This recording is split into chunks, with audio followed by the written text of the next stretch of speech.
Le monde de Robert Walker était régi par le contrôle, des feuilles de calcul méticuleusement ordonnées, des tables de réunion froides et le vrombissement silencieux de sa Mercedes noire glissant dans les bas-fonds de la ville. Dans le froid mordant d'un matin de décembre, la silhouette de New York se déployait sous un ciel plombé, comme si le ciel lui-même conspirait pour étouffer tout espoir. Alors que Julian annonçait discrètement leur arrivée, le manteau finement taillé de Robert se referma brusquement contre le vent mordant. Devant lui s'étendaient les maisons fragiles du bidonville, fantomatiques sur l'horizon gris, un amas de souvenirs qu'il avait longtemps tenté d'enfouir. Il avançait prudemment dans la ruelle, chaque pas soulevant une odeur de pourriture humide et de rêves oubliés. La maison numéro 17 se dressait au bout de la ruelle, ses murs s'écaillaient sous l'effet de l'abandon, son toit affaissé à peine terminé. Des avertissements peints à la bombe brillaient d'un rouge rouille, ne pas sortir.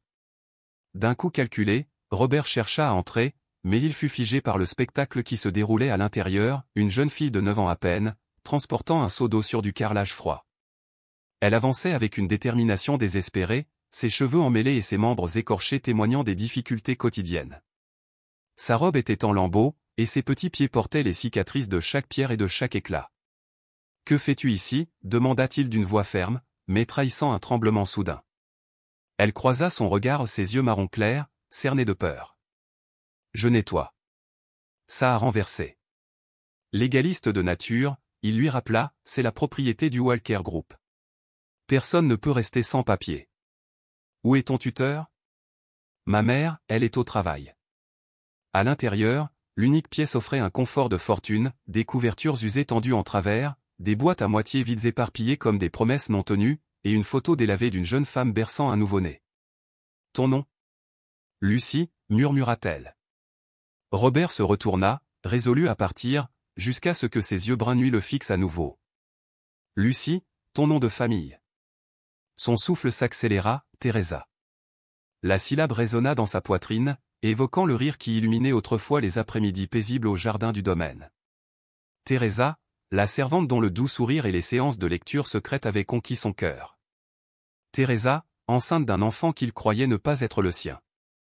Teresa, arrachée par le décret impitoyable de sa mère et un test ADN falsifié. Des souvenirs qu'il avait soigneusement archivés revinrent alors, accusateurs et insistants. Le trajet du retour fut un brouillard d'asphalte et de regrets.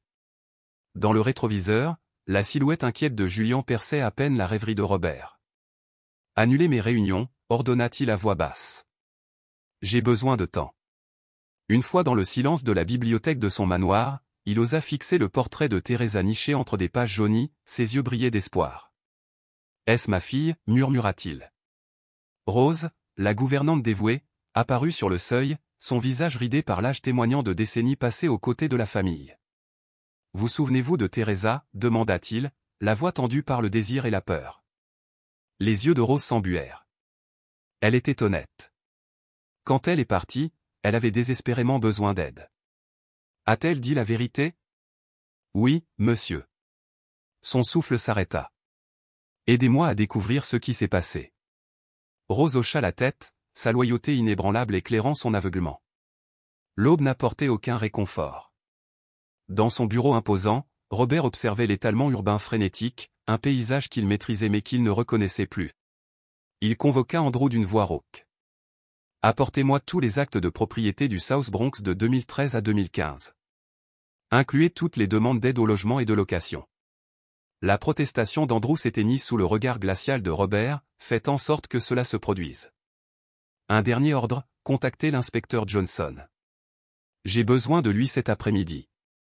La cadence de Robert retrouva sa force, mais un tremblement inhabituel persistait.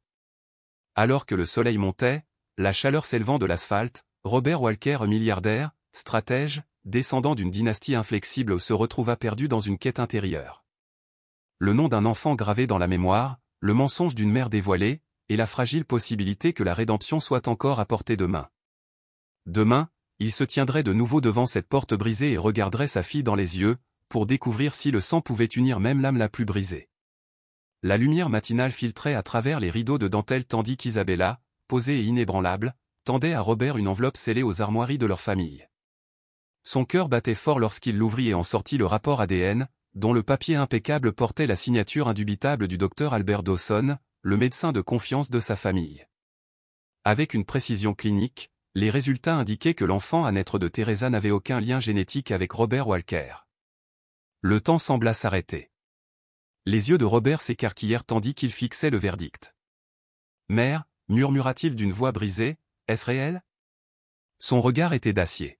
« Demandez-vous pourquoi elle est venue ici, par amour ou par ambition ?» répondit-elle froidement, les bras croisés en signe de triomphe. Sans un mot de plus, Robert ramassa le document accablant et sortit, laissant le sourire triomphant d'Isabella dans le silence du grand hall. Ce soir-là, les couloirs éclairés aux chandelles du manoir résonnèrent de ses pas tandis qu'il se dirigeait vers l'aile des domestiques. Dans la pénombre de la petite pièce, Teresa était assise au bord d'un étroit lit de camp, la main posée délicatement sur son ventre plat qui ne promettait toujours pas la maternité. Son visage s'illumina à son approche. « Tu es venu, murmura-t-elle, la voix empreinte d'espoir. Robert hésita, prolongeant l'attention. « Il faut qu'on parle, dit-il enfin, l'enveloppe serrée contre lui. Le sourire qui avait illuminé ses yeux s'évanouit instantanément à sa vue. « Qu'est-ce que c'est » demanda-t-elle d'une voix cassante. Tenant les papiers en l'air, il parla avec un calme calculé, « C'est un test de paternité. Le bébé n'est pas de moi. » Son visage se vida de toute couleur, comme si la vie elle-même avait été siphonnée. « Tu as fait une erreur » murmura-t-elle avec férocité. Il déplia la preuve. Le médecin d'Isabella l'a confirmé, aucun lien génétique. Teresa se leva en tremblant. « Je n'ai jamais consenti à aucun test » accusa-t-elle, la voix tremblante de trahison. Robert recula lentement. « Alors tu dis que ma mère a menti ?» Ses épaules s'affaissèrent, des larmes brillèrent dans ses yeux. « Ce n'est pas qu'un mensonge, c'est un crime » s'étrangla-t-elle. « Tu me connais. Je ne m'abaisserai jamais à ce point. Mais les preuves ne mentent pas. » Il se détourna et quand il jeta un coup d'œil en arrière, elle avait disparu. Les jours passèrent dans un flou de vide jusqu'à ce que l'on apprenne que Teresa avait disparu sans laisser de traces. Déterminé à découvrir la vérité sur le sort de la jeune Lucie, Robert monta dans sa voiture et se rendit à la maison en grès brun délabré du numéro 17. Julien, son fidèle chauffeur, l'interpella. « Monsieur, êtes-vous certain de cela ? Cet endroit est tristement célèbre. »« Reste ici, » ordonna Robert en poussant la porte affaissée dans l'obscurité. « Lucie » appela-t-il, sa voix résonnant sur le papier peint décollé. Des pas jaillirent de l'obscurité, et une petite fille émergea, vêtue d'une chemise trop grande qui glissait de ses épaules. Ses yeux s'écarquillèrent en le voyant. « C'est, toi. »« Où est ta mère » demanda-t-il, l'inquiétude le submergeant. « Elle n'est pas rentrée à la maison » répondit doucement Lucie. « As-tu mangé aujourd'hui » Elle secoua la tête. Robert sortit une poignée de billets et les plaça dans sa paume. « Va acheter quelque chose. » Des larmes lui montèrent aux yeux. « Je ne peux pas, monsieur Thomas va me punir. »« Thomas ? C'est l'homme qui m'a recueilli après le départ de ma mère. » La rage monta dans la poitrine de Robert. « Plus jamais personne ne te fera de mal. » Elle le regarda avec méfiance. « Qui es-tu ? » Je m'appelle Robert. J'étais l'ami de ta mère. Lucie murmura, maman a dit que Robert était parti. Je l'ai fait, jusqu'à maintenant. Une odeur rance annonça l'arrivée de Thomas. L'homme s'avança en titubant, empestant l'alcool éventé et la malice. Qui es-tu pour amener des étrangers ici ? Robert redressa les épaules. Cette maison m'appartient. Thomas ricana. Depuis quand ? Tu es parti. S'approchant d'un air menaçant, il provoqua la terreur de Lucie. Ça suffit. Rugit Robert en sortant son téléphone. Thomas se précipita sur lui. Dans la pièce exiguë, les poings fusèrent. D'un seul coup puissant, Robert envoya Thomas s'écraser contre une table, son crâne heurtant le bois avec un craquement esséurant. Le voyou s'effondra. Lucie sanglotait dans un coin. Robert s'agenouilla près d'elle, « D'où maintenant ? Je te le promets, je te protégerai. » Ne me touche pas, gémit-elle, tressaillant sous sa main tendue. Sous la faible lumière, Robert aperçut de légères cicatrices sur ses poignets, témoignage cruel de coups passés. La culpabilité s'installa dans sa poitrine comme une pierre. Il réalisa que chaque cri de cet enfant, chaque larme qu'elle avait versée, était une blessure dans son cœur, une expiation tant attendue. À l'aube suivante, un voile de nuages gris cendré recouvrait la ville tandis que Robert était assis dans le salon de son manoir, savourant une tasse de café froid. Rose, sa dévouée gouvernante, entra discrètement. Tu devrais manger, dit-elle doucement. Il secoua la tête. Je n'ai pas faim. Julien m'a dit que tu étais retourné dans cette maison délabrée. Que s'est-il passé? Un de leurs voisins, Thomas, traitait Lucie comme un animal. Il fallait l'arrêter. Thomas, halta Rose. J'ai entendu son nom. Teresa l'a-t-elle déjà mentionné? Rose marqua une pause. Elle a dit que quelqu'un lui avait proposé de l'aider après sa chute, mais qu'elle se méfiait de lui. Plus tard dans l'après-midi, Robert revint seul. Pas de sonnette, pas d'avertissement, juste la même silhouette affaissée et cette odeur étouffante de négligence. Lucie? Sa voix se brisa dans le vide. Dans la chambre du fond, il la trouva recroquevillée sous la table, ses bras meurtris protégeant sa tête. Lucie, murmura-t-il en s'agenouillant à côté d'elle. Elle jeta un coup d'œil, effrayée. J'ai juste pris un morceau de pain. Il tendit la main, elle recula. Je ne te ferai jamais de mal. Ils me tueront si je pars, sanglota-t-elle. Où est-il maintenant? Au bar. Il rentre toujours ivre. Robert se leva, la détermination durcissant son dos. Qu'est-ce qui compte le plus pour toi? Les mains tremblantes, Lucie sortit de sous son oreiller une boîte en bois abîmée. À l'intérieur se trouvait un mouchoir délicat, dont les bords effilochés étaient brodés de fils délavés. À Lucie, avec tout mon amour, maman. À cet instant, Robert jura qu'aucune obscurité, aucun mensonge, aucune lâcheté, ne séparerait plus jamais la mère et l'enfant. Il se battrait pour sa sécurité, sa dignité et son droit à un avenir rempli d'espoir. La photo reposait dans les mains tremblantes de Robert, une image effacée de Teresa berçant la petite Lucie, mère et enfant unis dans un instant de tendresse. À cet instant, toute ombre de doute qu'il avait hanté s'évapora. Il pressa la photo contre sa poitrine et, la voix basse, dit à la jeune fille à côté de lui, « Garde ça avec toi, Lucie. Je t'emmène en lieu sûr. » Lucie, pâle et décharnée par des années de peur, se mordit la lèvre et murmura, « J'ai peur. » Robert la tira doucement dans ses bras, lui caressant les cheveux d'une douce rassurance. « Plus jamais peur, » promit-il d'une voix ferme. « Je le jure. » Un coup de tonnerre fracassa le calme fragile. Derrière la porte, une voix pâteuse gronda, « Lucie, ouvre, bon sang. » L'instinct le prit, Robert entraîna Lucie dans la pièce sombre du fond, verrouilla la lourde porte et monta la garde. « Reste ici. Ne bouge pas à moins que je ne t'appelle, » ordonna-t-il d'un ton féroce, même si les larmes perlaient aux yeux effrayés de Lucie. En ouvrant la porte d'entrée, Thomas tituba sur le seuil, la rage mêlée d'alcool dans son regard. « Tu es de retour, hein? Où est la gamine ?» aboya-t-il. « Elle ne se cachera jamais de moi. » Sa voix était pâteuse tandis qu'il avançait, les poings serrés. La détermination sereine de Robert se fit sentir. Il prit un téléphone portable et composa le numéro avec une lenteur délibérée. « Allô, la police? J'ai besoin d'aide, tuteur inapte en cours. Reste où tu es, Thomas, ou tu risques l'arrestation. » La rage crispa les traits de Thomas. « Salaud, » cracha-t-il. « Cet enfant, ma propriété. Je lui ai donné 4 ans. » « Tu ne lui as pas donné d'amour, » interrompit Robert d'une voix d'acier. « Tu lui as fait souffrir. » Avant que Thomas puisse réagir, Robert frappa avec précision, un coup envoya l'homme s'écraser sur les marches de pierre. Sans perdre de temps, il courut jusqu'à la salle sécurisée, prit Lucie dans ses bras et l'entraîna loin de ce cauchemar étouffant.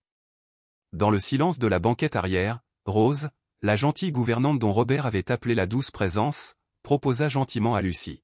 « Voulez-vous quelque chose à manger ?» Lucie resta la tête baissée. « Je n'ai pas l'habitude des bons repas. » Rose sortit un verre de lait fumant. Les yeux de Lucie brillèrent d'incrédulité. « Puis-je ?»« Bien sûr, » murmura Rose. « Tout ce que vous voulez. » Tandis que le liquide chaud apaisait les lèvres tremblantes de Lucie, les pensées de Robert bouillonnaient, combien de murs cet enfant devra-t-elle abattre avant qu'elle ne réapprenne à faire confiance? Ils arrivèrent au manoir Walker sous un voile de brume. Lucie s'arrêta devant les grilles en fer forgé, contemplant la majestueuse façade telle une princesse oubliée. « Je peux vraiment entrer ?» demanda-t-elle, les yeux écarquillés. Robert s'agenouilla et lui adressa un sourire serein. « C'est chez toi, Lucie. Bienvenue. » Elle glissa sa petite main dans la sienne et, avec Rose, ils franchirent le seuil. Cette nuit-là, Robert s'attarda dans la bibliothèque, le poids de la soirée pesant sur sa poitrine. Il tourna une photo de Teresa, ses yeux brillants figés par la jeunesse et l'espoir. Rose se glissa à l'intérieur, sa voix douce comme le crépuscule, elle dort, serrant cette photo, et son mouchoir. La gorge de Robert se serra. Merci, murmura-t-il. Elle aura besoin de temps. Rose lui a offert un conseil discret. L'amour guérit. Si tu fais face à tes erreurs, elle apprendra à te faire confiance. Il baissa la tête. Je ne sais pas si je mérite d'être son père. La réponse de Rose fut ferme, inébranlable, tu le mérites. Mais tu dois parler. Que demain nous révèle la vérité. À l'aube, Robert trouva Robert sur les marches de pierre polie devant la porte de sa mère, la brume changeante de la ville s'accrochant à lui comme un manteau. Alors que l'horloge antique sonnait 8 heures, Isabella Walker descendit, majestueuse comme toujours. Robert se leva, d'une posture d'acier. « Mère, il faut qu'on parle. » Elle lui offrit une froideur impatiente. « J'ai un ambassadeur à voir. » « Faites vite. » Robert soutint son regard avec sa propre vérité inébranlable. « Que as-tu fait à Teresa ?» La question déchira l'air. Le sang-froid d'Isabella vacilla. « Teresa ? Tu l'as imaginé il y a longtemps. Pourquoi déterrer une servante inutile ? Son renvoi n'a fait que renforcer sa détermination. Pourquoi l'as-tu effacée ? Pourquoi as-tu volé le nom de ma fille ? Elle se renversa en arrière, comme si elle récitait un testament. J'ai protégé l'honneur de notre famille. Une enfant bâtarde bonne portant l'héritage des Walker impensable. J'ai corrigé l'ADN, et elle a disparu. Ces mots ont fait l'effet d'une pierre blanche. Elle portait ton petit enfant, dit doucement Robert. Tu savais qu'elle était enceinte. Le regard froid d'Isabella vacilla. Oui. Mais tu n'avais pas le courage de la protéger. Alors j'ai fait le nécessaire. Sa voix tremblait de fureur et de chagrin. Tu as détruit une vie pour garder une façade. Teresa est morte seule. Lucie a failli mourir aussi. Isabella se redressa. L'honneur a un prix. J'ai bâti cet empire, je n'ai aucun regret. Robert se redressa. Cet enfant est ma fille. Elle s'appelle Lucie, et je lui donnerai tout ce que tu as pris. Pour la première fois, le masque d'Isabella se brisa. Elle sera un fardeau, siffla-t-elle. Il secoua la tête, le chagrin déformant ses traits. Non. Elle est mon cœur renaissant. Je la protégerai, quoi qu'il arrive. Se détournant de la maison qu'il connaissait autrefois, Robert s'éloigna, coupant le dernier lien avec une famille qu'il avait trahie. Plus tard, dans une chambre au mur rose du 3e étage, Lucie se blottit sous la lumière d'une veilleuse, serrant sa boîte à souvenirs en bois contre elle. Elle jeta un coup d'œil à Robert. « Es-tu fâché que j'ai vécu là ?» Sa voix était douce, pleine de regrets. « Je m'en veux de ne pas t'avoir sauvé plus tôt. » Les larmes montèrent aux yeux de Lucie. « Je pensais que si j'avais été mieux, ma mère serait encore en vie. » Le cœur de Robert se brisa. Il la prit dans ses bras.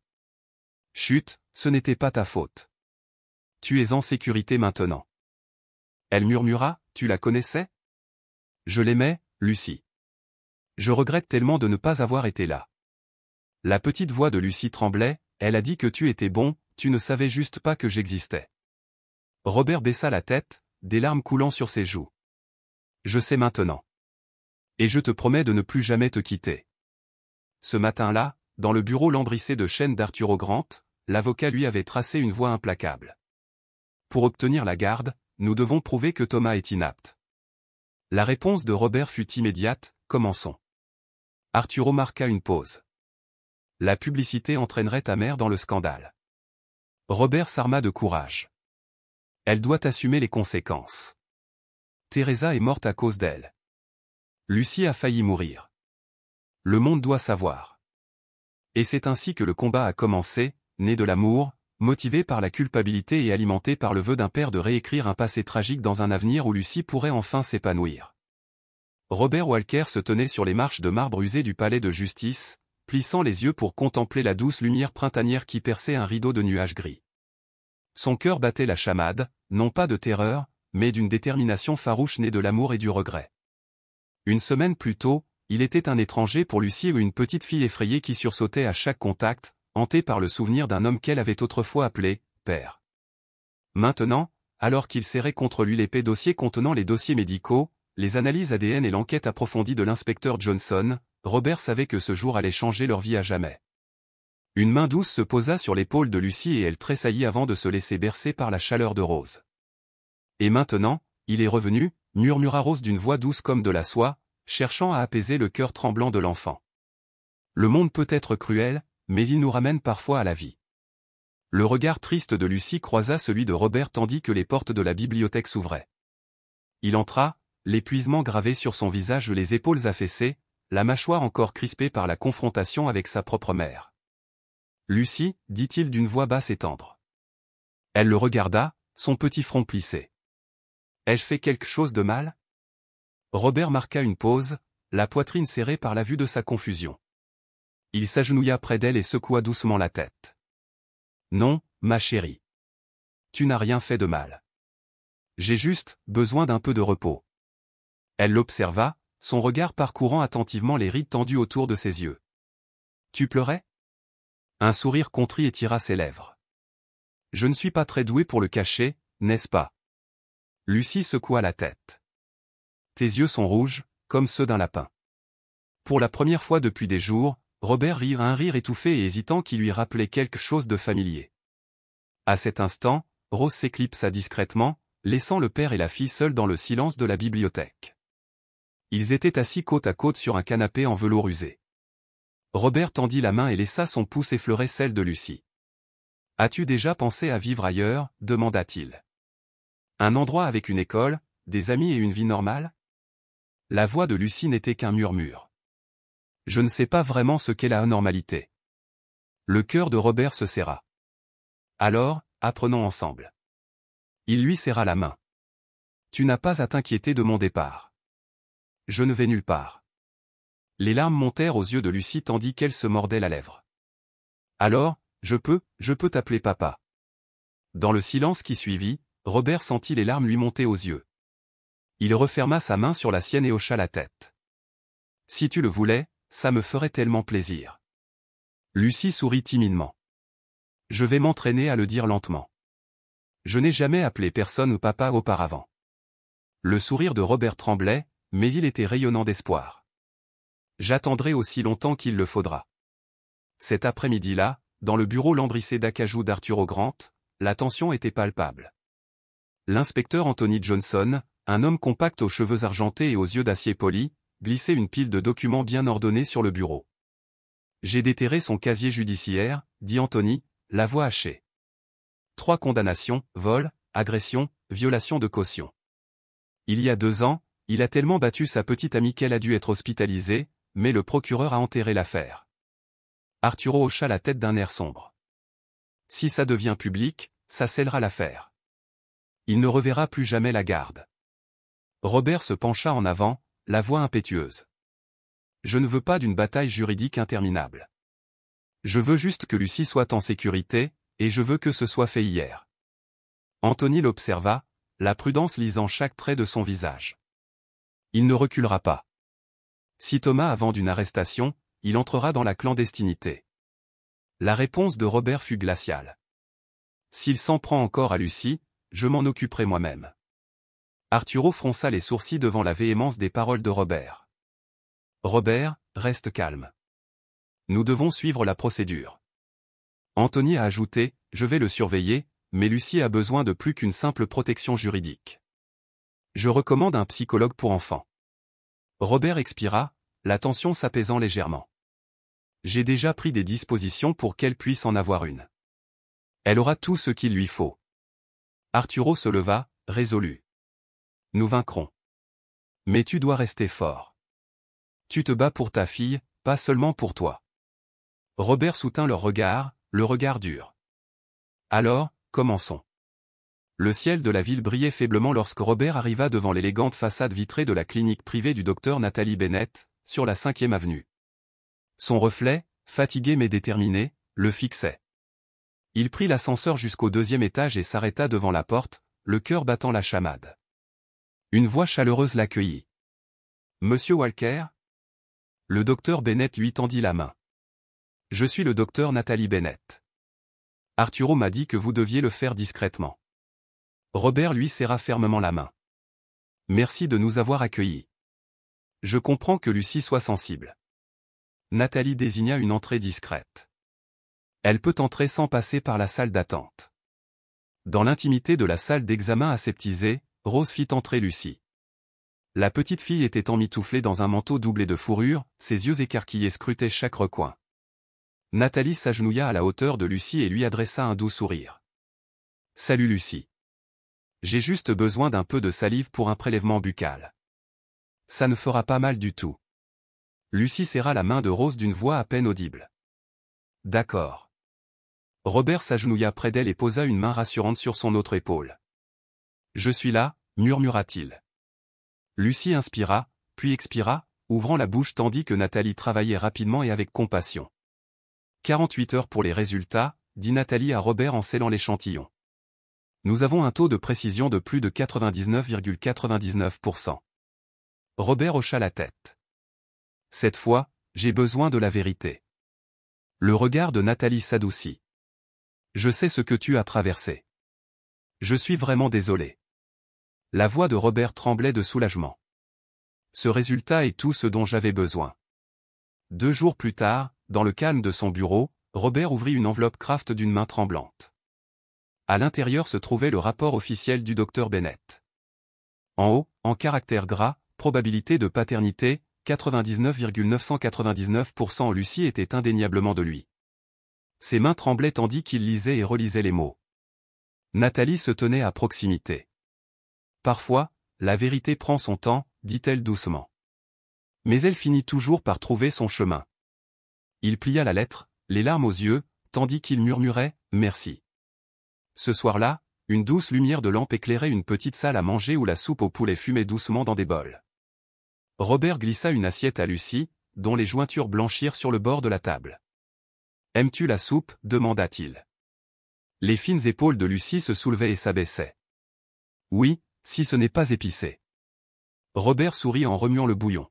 « Promis, c'est doux. » Ils mangèrent dans un silence convivial jusqu'à ce que la voix de Lucie tremble. « Est-ce qu'il va être très en colère ?» Robert posa sa cuillère et lui prit la main. « Thomas ? Laisse-le se mettre en colère. Il n'aura plus aucun pouvoir sur toi. Tu as moi, un avocat et un médecin.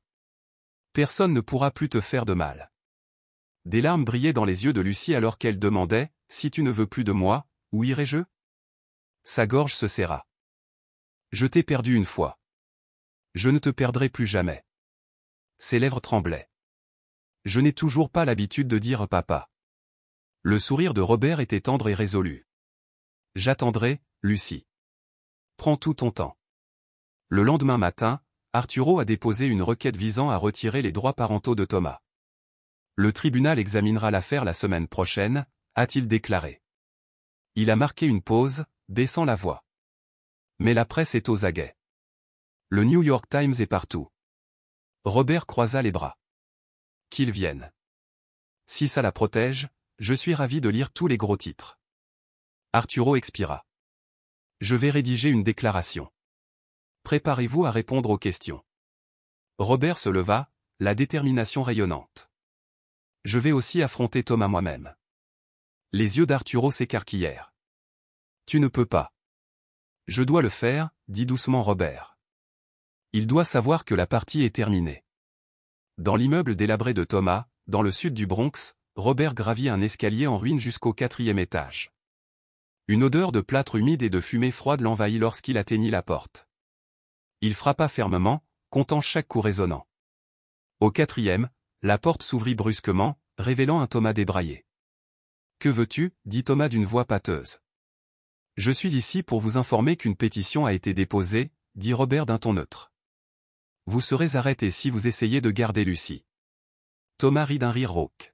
« Tu crois qu'un bout de papier peut me la prendre ? Je suis son vrai père. » Le regard de Robert se durcit. « Tu lui as fait du mal. C'est fini maintenant. Il faudra les documents juridiques dans la poitrine de Thomas. Le tribunal décidera. » Le visage de Thomas blêmit en lisant. L'espace d'un instant, il parut véritablement effrayé. Puis il ricana, mais ne dit rien de plus.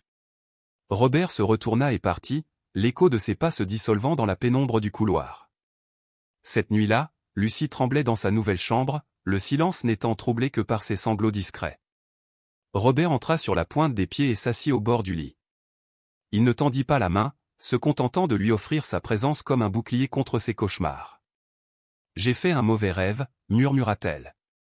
Thomas était là, et maman ne m'entendait pas. La poitrine de Robert lui faisait mal. « Reste ici avec moi », dit-il doucement. Il plaça un oreiller supplémentaire à côté de son lit. Lucie s'y glissa et se blottit contre lui. « Je ne le laisserai pas te faire du mal », jura-t-il. Elle renifla, les yeux embués de larmes. « Si jamais j'oublie le visage de maman, tu me parleras d'elle ?»« Je le ferai, promit-il. Je partagerai chaque souvenir, chaque histoire, jusqu'à ce que tu te souviennes d'elle comme moi. » Quelques minutes plus tard, la respiration de Lucie se stabilisa. Robert resta éveillé, veillant sur elle jusqu'aux premières lueurs de l'aube. Une semaine plus tard, Robert et Arturo se tenaient dans une salle d'audience privée au tribunal du comté de New York. D'épais dossiers étaient posés devant eux, de l'autre côté de la table, Thomas était affalé, vaincu, son avocat commis d'office paraissant résigné. Le juge jetait un coup d'œil par-dessus son banc. « Monsieur Walker, votre déclaration ?» Robert se leva, calme et inébranlable. « Ce n'est pas une question d'argent ou de statut. C'est une question de justice pour une enfant qui n'avait personne. Maintenant, elle m'a. » Le juge hocha la tête. « C'est noté. Nous procéderons la semaine prochaine. » En partant, Arturo tapota l'épaule de Robert. « Nous sommes plus proches que jamais. » Robert laissa échapper un soupir qu'il n'avait pas réalisé retenir. « J'espère juste que Lucie n'aura plus jamais à se cacher dans le noir. » Arturo lui offrit un sourire doux. « À cause de toi, elle ne le fera pas. » Dehors, le soleil de fin de printemps perçait les derniers nuages, baignant la 5e avenue d'une douce lumière. Tandis que père et fille rentraient chez eux, Robert sentit quelque chose de nouveau éclore en lui, la promesse d'un avenir où Lucie pourrait enfin entrer dans la lumière. Mais à l'intérieur de Robert, la chaleur qu'il ressentait ne venait pas du beau temps, mais d'une petite personne précieuse, assise tranquillement sur la banquette arrière. C'était une fille aux yeux clairs et innocents qui portait enfin un nom profondément ancré dans la vérité, Lucie Walker. « Tu as froid ?» demanda doucement Robert en tendant la main pour régler la climatisation. Lucie secoua doucement la tête. Elle portait une robe blanche en tricot toute neuve, des chaussettes fines et serrait fort contre elle un lapin en peluche que Rose avait choisi avec soin pour elle. « Non, il fait vraiment beau aujourd'hui, » dit-elle doucement. Robert sourit doucement. « Tu sais où on va ? » « Chez un médecin, » répondit-elle timidement, le regard prudent, « mais c'est différent cette fois, n'est-ce pas ? » « Oui, un médecin très spécial qui vous fera un bilan complet, » expliqua Robert d'un ton rassurant. « Elle s'appelle Sophia, et c'est la meilleure. Elle vous examinera de la tête aux pieds, et rien ne passera inaperçu. » Lucie se contracta légèrement, les souvenirs revenant. « Comme à l'autre hôpital, celui où ils m'ont piqué le bras. » Robert tendit la main et la serra doucement, d'une voix chaleureuse et protectrice. « Non. Cette fois, tu as le droit de dire non, et je serai là, à tes côtés. » Lucie leva les yeux et lui adressa un sourire hésitant, plein d'espoir. « Je me suis habituée à le dire. Papa. » Le cœur de Robert s'arrêta un instant. Le mot « papa », à peine plus qu'un murmure, emplit sa poitrine d'une chaleur qu'il n'avait pas ressentie depuis des années. L'hôpital privé Mercy Général, niché dans l'Upper East Side, accueillait uniquement l'élite de la ville. Robert n'avait pas choisi cet endroit pour son prestige, il l'avait choisi parce que Lucie méritait le meilleur. À leur entrée dans le bâtiment, une réceptionniste les accueillit respectueusement en s'inclinant légèrement. « Bonjour, monsieur Walker. La chambre privée est prête. » Lucie serra nerveusement la main de Robert. « Papa, il y a tellement de monde. »« C'est bon, » murmura Robert calmement en se penchant. « Je ne vais nulle part. » Dans la salle d'examen, le docteur Sophia Blake, une femme douce d'une quarantaine d'années portant de fines lunettes, s'agenouilla à hauteur des yeux de Lucie. Sa voix était apaisante et réconfortante. « Bonjour, princesse, je suis Sophia.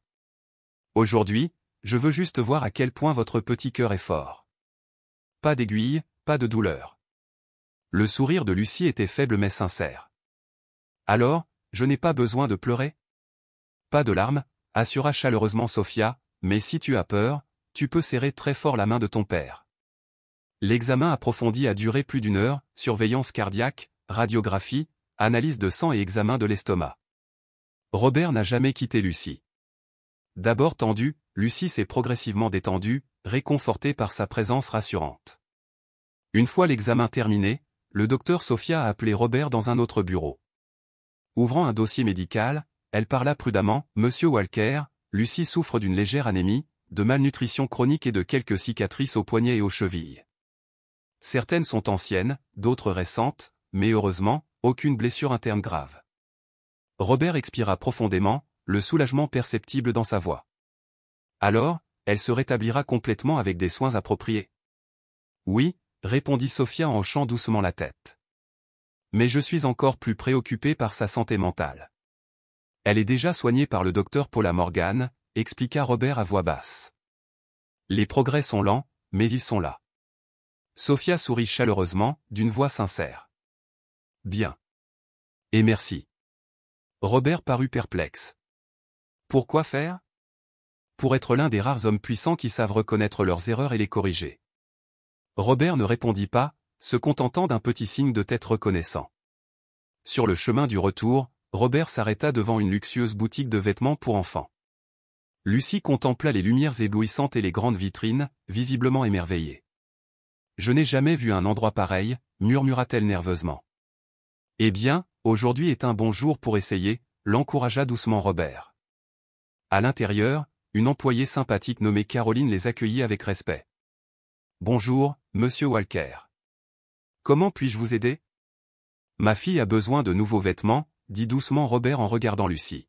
« Laisse-la choisir, sans pression. » Caroline s'agenouilla au niveau de Lucie et lui sourit chaleureusement. « Comment t'appelles-tu, ma douce ?» Lucie se cacha timidement derrière Robert. « Je ne sais pas quoi choisir. » Robert s'agenouilla et la regarda doucement dans les yeux. « Aujourd'hui, tu peux choisir ce que tu veux, les couleurs, les styles. C'est à toi de décider. » Après un moment d'hésitation, Lucie désigna timidement une robe rose pâle ornée d'un petit lapin. « Je veux essayer celle-là. »« Mademoiselle Caroline, » dit Robert en souriant, « tout de suite, monsieur. » Quelques minutes plus tard, Lucie sortit de la cabine d'essayage, vêtue de la robe qui lui allait parfaitement. Ses yeux pétillaient, rayonnant d'une confiance nouvelle et délicate. « Tu es magnifique, » lui dit doucement Robert. Lucie rougit, pleine d'espoir. « Tu es sérieuse ? » « Absolument, » répondit-il tendrement.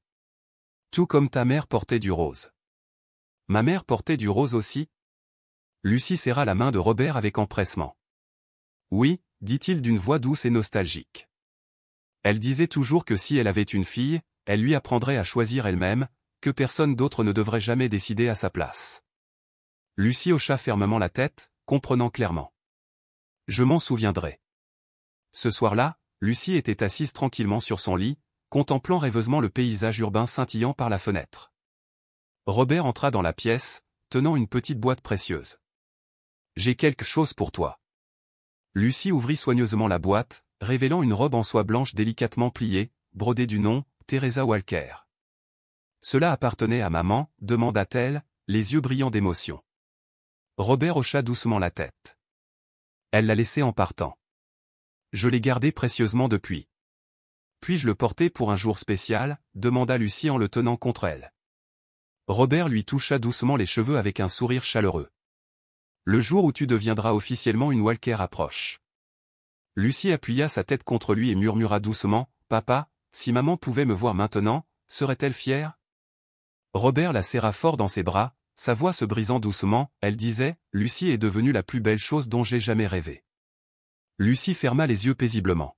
« Alors ce soir sera mon premier rêve sans cauchemar. » Robert l'embrassa doucement sur le front en murmurant, « Dors maintenant, ma petite princesse. » Le matin du procès pour la garde des enfants, la douce lumière du soleil illuminait New York, effaçant le souvenir des tempêtes passées.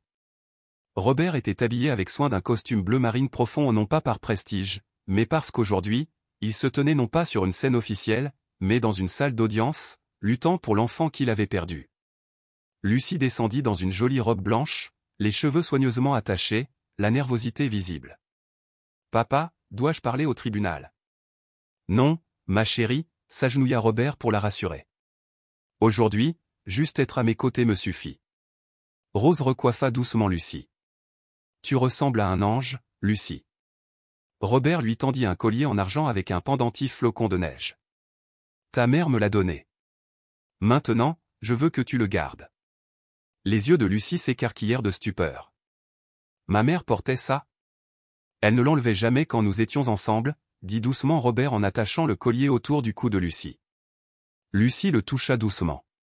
C'est chaud. Maman est toujours avec toi, assura doucement Robert. Au tribunal, le verdict fut rapide et juste. Thomas Miller, accusé de maltraitance infantile, perdit tous ses droits de garde et fut poursuivi au pénal. Lucie Walker devint officiellement la fille de Robert Walker. En partant, Lucie murmura, soulagée, « Papa, je me sens en sécurité maintenant. » Robert sourit avec amour. Plus personne ne peut te faire de mal. Tandis que la voiture filait à travers les avenues illuminées de New York, Lucie parla doucement. Maman disait toujours que tu étais quelqu'un de bien. Je n'y croyais pas à l'époque, mais maintenant, si. Elle avait raison. Le cœur de Robert se gonfla, les yeux humides d'émotion. Merci, mon cœur. Lucie brandit fièrement le collier. Je le porterai pour toujours. Cela t'appartient, répondit doucement Robert en lui tenant la main, tout comme je t'appartiens. À cet instant, l'effervescence de la ville s'est estompée, ne laissant derrière que deux cœurs se réconfortant mutuellement, un père qui a retrouvé un but dans la vie et une fille qui a enfin trouvé un foyer. Leur histoire est devenue un puissant rappel de la résilience de l'amour, de l'importance de résister à l'injustice et de la possibilité durable de guérir grâce à une compassion sincère et à des actions courageuses.